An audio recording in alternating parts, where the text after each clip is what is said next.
And on each hub flange, you'll have alternating head-out spokes and empty holes.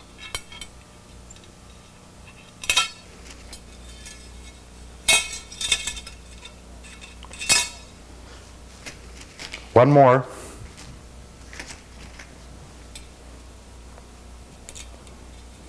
Here it is, the last one. Now, check your work at this point and make sure that you're still on track. Look back at your key spokes, the ones right next to the valve hole. You should have, now we're holding the wheel with the non-freewheel side flange up, and you should have two spokes adjacent to one another, just barely clockwise of the valve hole. You can see that we have two spokes inserted in the rim, separated by two empty holes, and then two more spokes inserted in the rim, and so forth. If you look at the hub flange, you'll see that we have a head-out spoke followed by an empty hole, followed by a head-out spoke, and so forth all the way around the hub. Okay? Yeah. Now for the exciting part. We're going to rotate the flange. I've turned the wheel again now. Notice that we now have the freewheel side up again, and we're about to rotate this hub.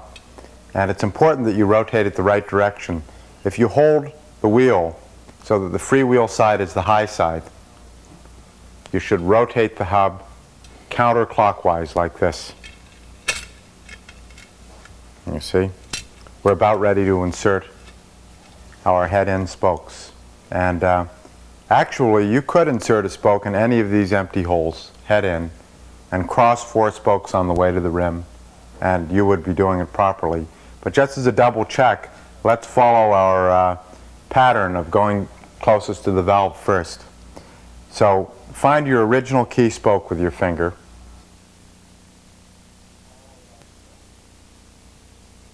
Follow that spoke to the hub. You see where it comes in the hub right here?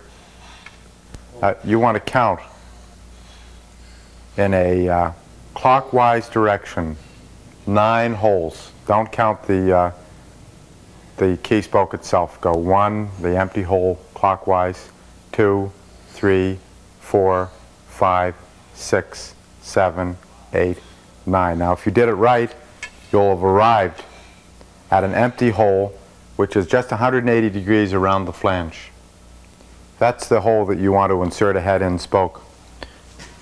Okay, so you come from the back side like this, right through that hole. I mentioned earlier that we're building a 4-cross wheel. If you go to the high hole closest to the valve, that will be right here, you'll notice that you cross 4 spokes on the way to the high hole closest to the valve. Now this is important. Notice that the closest hole to the valve is a low hole, but you want to go to the high hole, the next one over. There'll be one low hole between the valve and the hole that you're going to. You're going to cross 1 spoke right here at the flange, 2 spokes, 3 spokes, then you're going to duck under the 4th spoke like this. And there we are.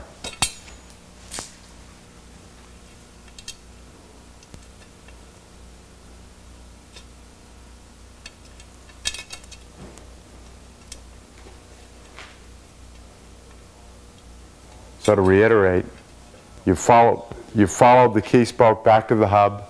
You've counted over 1, 2, 3, 4, 5, 6, 7, 8, 9, and you've come to a hole 180 degrees around the flange. You've now inserted a spoke head in through that hole, and you've gone to the rim by crossing 1, 2, 3, and under the 4th spoke. And here we are. Now you'll notice that although this is the closest high hole clockwise of the valve, it's not the closest hole. There's a low hole in between the valve hole and the high hole that you've gone to. Okay. Now, once you've inserted that spoke,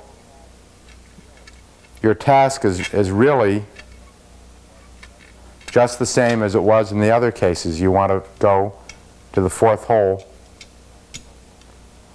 from that spoke all the way around. So count over. Here we are. We came from here. 1, don't count the valve hole. 2, 3, 4. Don't forget to duck under the last spoke you cross. There we are, right to there.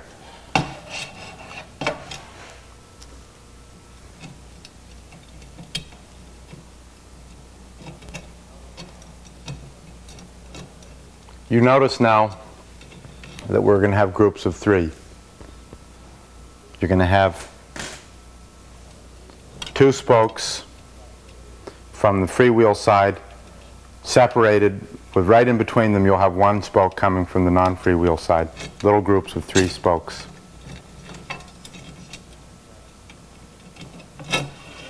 Don't forget, 1, 2, you cross 1, 2, 3 and you duck under the 4th. And there we are. There we go. Sometimes you'll have a little trouble when you get near the end because the nipples, shoulders of the nipples catch on the holes on the rim. So if you have trouble reaching the nipple, look around and see if you have one of the spokes caught down here like that. And the 9th one. Let's see, we have done 3/4 of the lacing when we finish this side.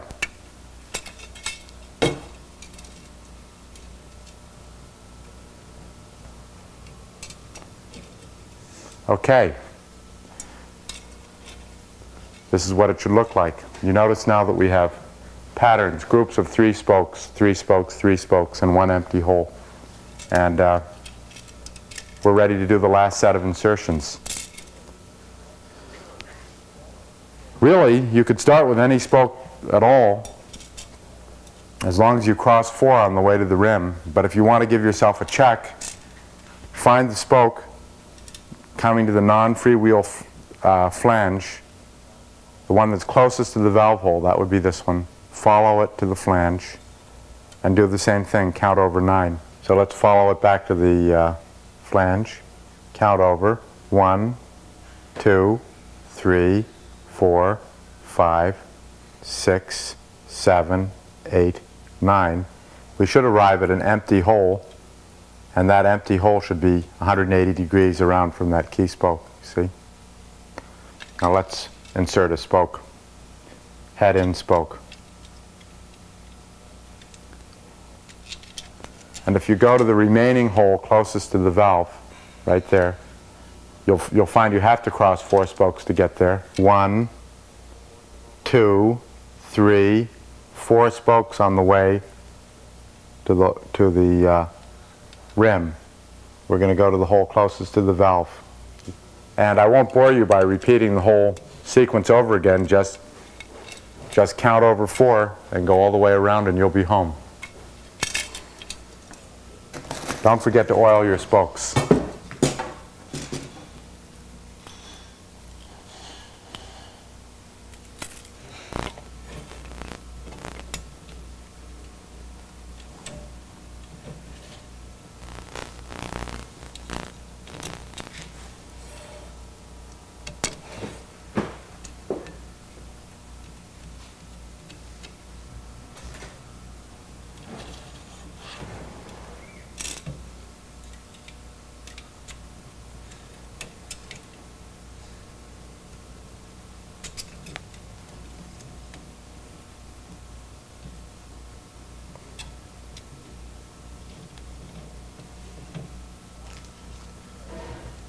All right. Well, we have our wheel completely laced now, and this is a good time to take stock, make sure that you've got it right. Take a look at your wheel. If you've done it right, you should never have 2 spokes emanating from the same flange adjacent. You notice on this wheel, every pair of adjacent spokes will come from opposite flanges on the hub. And you'll notice that all of the spokes that emanate from the high flange are going to high holes on the rim. That's a good way to check to see that you've got it right. Look at your valve hole too. Make sure that it's right here in this open section so that you can put a hose on it. Now we're going to go on and tension your wheels. And tensioning your wheels is really the transition stage between lacing and truing. Let's discuss what we mean by tensioning, truing, and dishing at this stage. Now, right now, we really have a bag here. You see there's no tension on the spokes. We're going to have to shorten the length of these spokes, the effective length of these spokes, by threading the nipples on further. Because from the point of view of the wheel, the length of the spoke is the length from the head of the spoke to the shoulder of the nipple. So when we thread it on, we're effectively making the spoke shorter and increasing the tension. Now, by tensioning, what we mean is we're going to go around and we're going to uniformly shorten the length of each spoke to increase the tension until we get close to the final tension we want. Now, truing is the stage in which we remove any slight deviations in roundness and in straightness back and forth this way from the wheel. And we'll discuss how to do that later. And the final thing I have to comment on now is dishing. You recall that we mentioned in our preliminary discussion that we were building a rear wheel because a rear wheel required dishing. Look again at this wheel. You'll notice if you look at this that the axle sticks out quite a lot further on the freewheel side than it does on the non-freewheel side.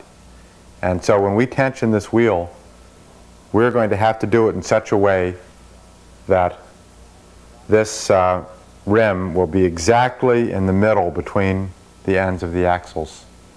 And in order to accomplish that, we are going to have to tighten the spokes on the freewheel side to a greater degree than the spokes on the non-freewheel side. That will result in the rim being pulled out over the flange on the freewheel side like that, you see. That's what we mean by dishing. Tightening the spokes on the freewheel side to bring them over the freewheel flange, which is that'll put it in the center of the axle. We have to bring it over the freewheel side flange because the flanges are not in the center of the distance between the axes. So we have to pull it over toward the freewheel side to make it in the center of the axle. You see that? Okay. Now let's start tensioning. Now, whenever you work on the spokes, either for truing or tensioning, it's important to use your valve hole as a reference point because you need to know where you've started and where you've ended. In this instance, if you've gone to a professional bicycle shop and you're sure you have the right length spokes, I think that the most convenient way to start is to tighten every single spoke on your wheel so that you see one and only one thread showing between the bottom of the spoke nipple and the unthreaded part of the spoke.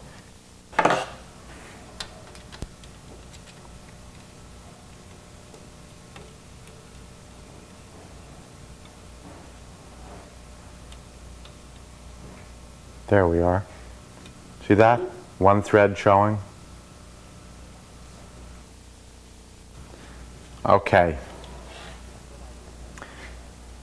It's a good idea to use a screwdriver in this early stage when there's no tension on the spokes. It's faster.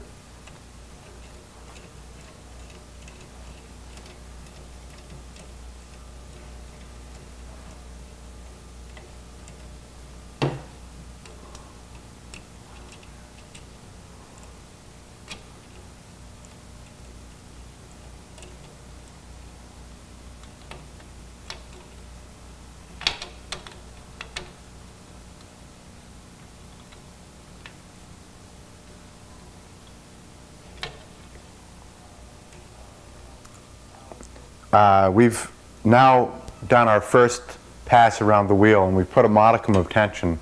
If your dealer sold you the right size spoke, and I'm sure he will have if you went to a quality dealer, you'll now find that you have just a little bit of tension on the spokes. You can't just move the hub around freely anymore. But it's not tight yet. You know, you can still squeeze them easily. And this is the point at which we take the first steps toward dishing the wheel. You recall that dishing the wheel is to pull the rim toward the freewheel side so that it's actually in the middle of the axle. And the way we're going to do that is we're going to add 3 additional 360-degree turns to each spoke. Now, we're going to do it not by putting 3 turns at once on each spoke, but by going 3 times around the wheel, putting a 360-degree turn on each spoke on each pass around the wheel. So start at the valve hole so you know where you started, and put a 360-degree turn on each spoke. That should make the one thread that was showing disappear from the freewheel side spokes that you're tightening now. Since we're only tightening the spokes that emanate from the freewheel side flange, we're tightening every other spoke. We're skipping a spoke, which is the spoke that comes from the non-freewheel side. We're trying to increase the tension on the freewheel side only. So here we go. We're doing it now because we don't want to wait until we have a great deal of tension on the spokes, because it just adds stress and causes you to round off the spoke nipples if you're careless. Now we've gone around 1 time. And so we're starting on the 2nd time around, putting a 360-degree turn on every spoke that emanates from the freewheel side. Notice I'm skipping every other spoke. I'm skipping all the spokes that come from the non-freewheel side. Here we go.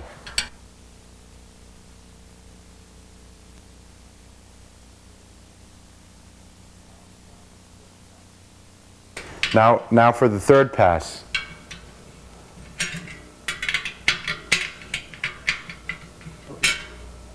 Okay, we've finished our 3rd pass. Okay, now you'll notice that if you test your spokes by squeezing them like this, that the spokes on the freewheel side are a lot tighter than they are on the non-freewheel side. And it's even possible that you have enough tension on your wheel. It's hard to tell you on a videotape how much tension you should have on your wheel. But just to give you a rough idea, if you pluck it, you shouldn't get a dull thud. You should get a pinging sound. This is close. It's not quite tight enough. And another thing you might try is you might try testing a wheel that you know to be well built.